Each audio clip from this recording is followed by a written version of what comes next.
All right, let's get into the news. So last week, Bethesda released a patch on April 11th. It was probably their first, I think their first real patch.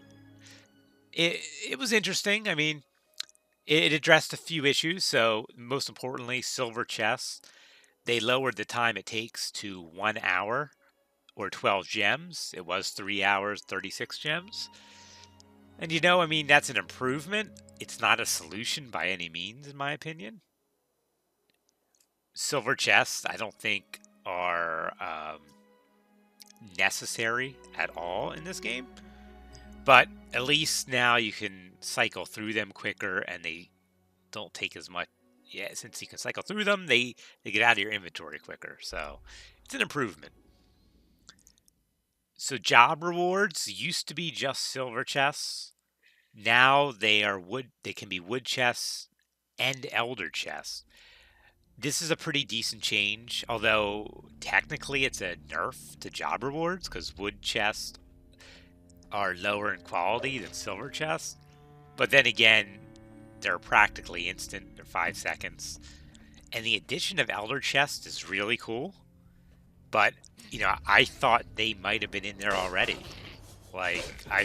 So that just raises a question: is there any way to get legendary chests other than the store in this game? I don't know. Is elder chests only available in jobs now? I'm not sure. They say they're extremely rare, so who knows how long we'll see them until we see one. But I'm glad there's a chance. So that's a decent enough change. I still think silver chests and wooden chests need to go. I really want things to drop from enemies that are in those chests instead of being in this chest model. We get things dropping from enemies are pretty rare. It happens, but it's rare. It kind of, I don't know, it takes the excitement out of defeating an enemy, in my opinion, right? So another change they made was no more silver chests in the abyss. Okay, I mean, technically that's a nerf, I guess. I mean, it's all to help the glut of silver chests, but I guess it depends what they replaced. That probably makes other things more common, so that's a good thing. They adjusted the abyss floors so that are below you. So if you've already accomplished them, if you ever did them before, the level of reward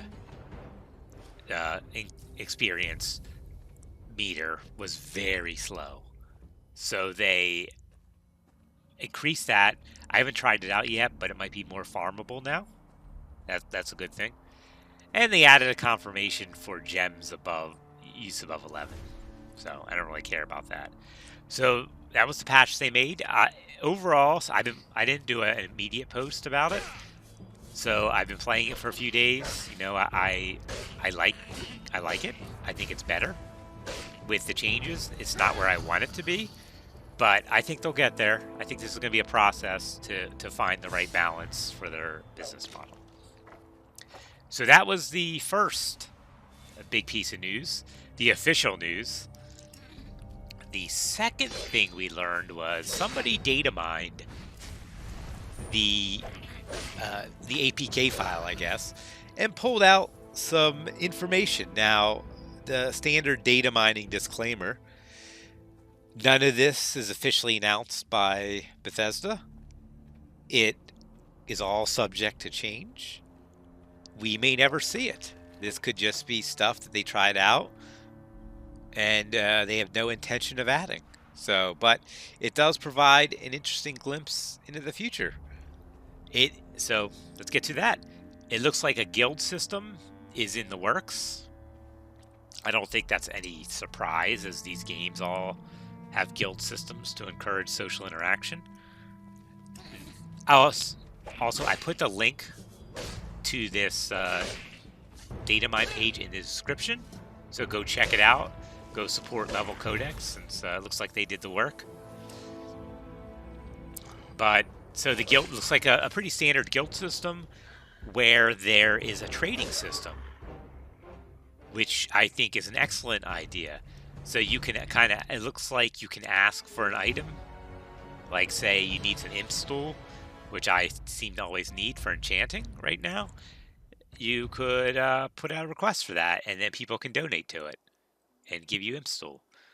Now, I don't know if there'll be some sort of guild currency or what, but that will be awesome.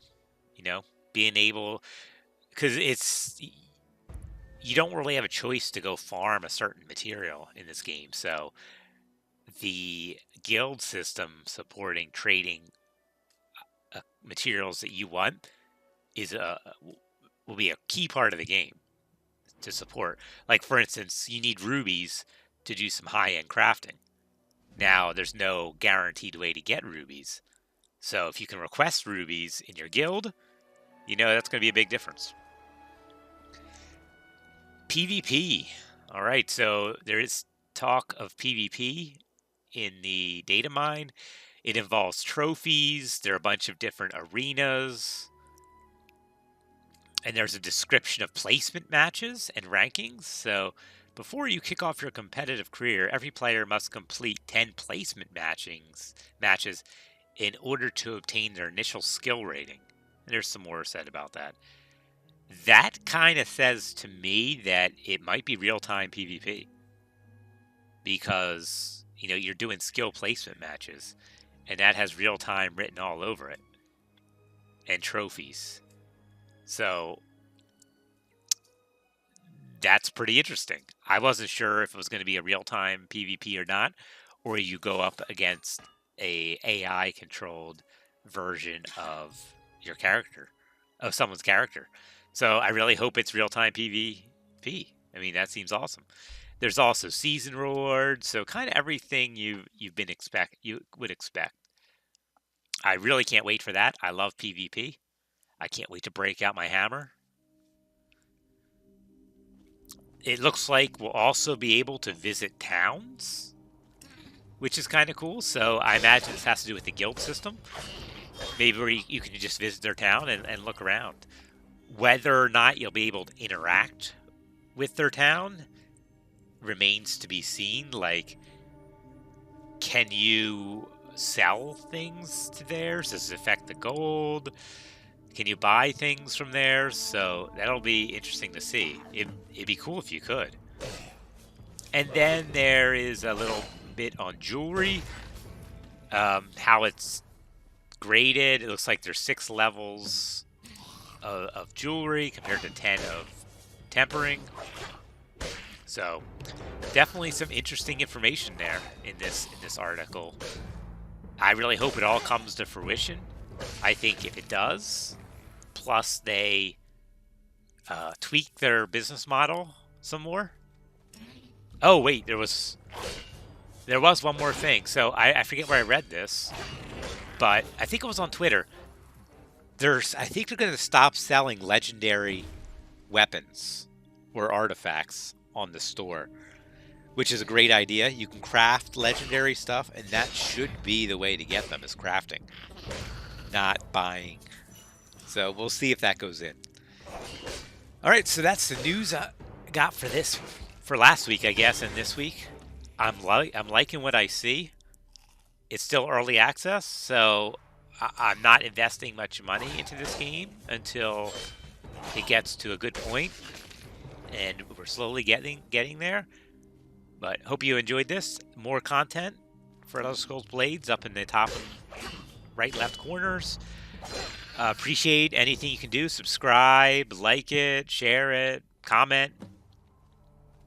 All right, thanks for watching. Have yourself a great day.